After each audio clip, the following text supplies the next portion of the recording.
ক্যাম্পাসে ছাত্র রাজনীতি নিষিদ্ধের ইস্যুতে মঙ্গলবার সাধারণ শিক্ষার্থী ও ছাত্রদলের মধ্যে ধাওয়া পাল্টা ধাওয়ায় রণক্ষেত্রে পরিণত হয় খুলনা প্রকৌশল ও প্রযুক্তি বিশ্ববিদ্যালয়। এদিন দুপুর থেকে বিকেল পর্যন্ত থেমে থেমে সংঘর্ষ চলে, এতে শতাধিক আহত হয়। সংঘর্ষের পর রাতে শিক্ষার্থীরা প্রেস ব্রিফিং করে ক্যাম্পাসে ছাত্র রাজনীতি পুরোপুরি নিষিদ্ধ, শিক্ষার্থীদের উপর হামলাকারীদের শাস্তি এবং উপাচার্য, উপ উপাচার্য ও ছাত্র কল্যাণ পরিচালকের পদত্যাগসহ 5 দফা দাবি জানান। এই দাবিতে বুধবার ক্যাম্পাসে অবস্থান নিয়ে বিক্ষোভ করছে শিক্ষার্থীরা।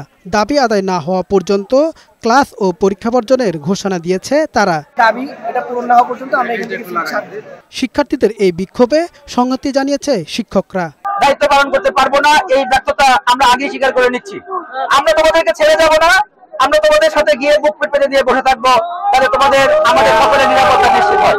মঙ্গলবারে সংঘর্ষের সময় রামদাহাতে দাঁড়িয়ে থাকা যুবদল নেতা মাহবুবুর রহমানকে বহিষ্কার করেছে যুবদলের কেন্দ্রীয় নির্বাহী কমিটি। দলের বিবৃতিতে বলা হয়, দলীয় শৃঙ্খলা পরিপন্থী কর্মকাণ্ডে জড়িত থাকার অভিযোগে তাকে দল থেকে বহিষ্কার করা হয়েছে। এদিকে কুয়েট নিয়ে সকাল 11টায় সিন্ডিকেট সভার কথা থাকলেও তা স্থগিত করেছে প্রশাসন। যেকোনো অপ্রীতিকর পরিস্থিতি এড়াতে ক্যাম্পাস ও আশেপাশের এলাকায় আইনশৃঙ্খলা বাহিনীর অতিরিক্ত সদস্য মোতায়েন করা হয়েছে।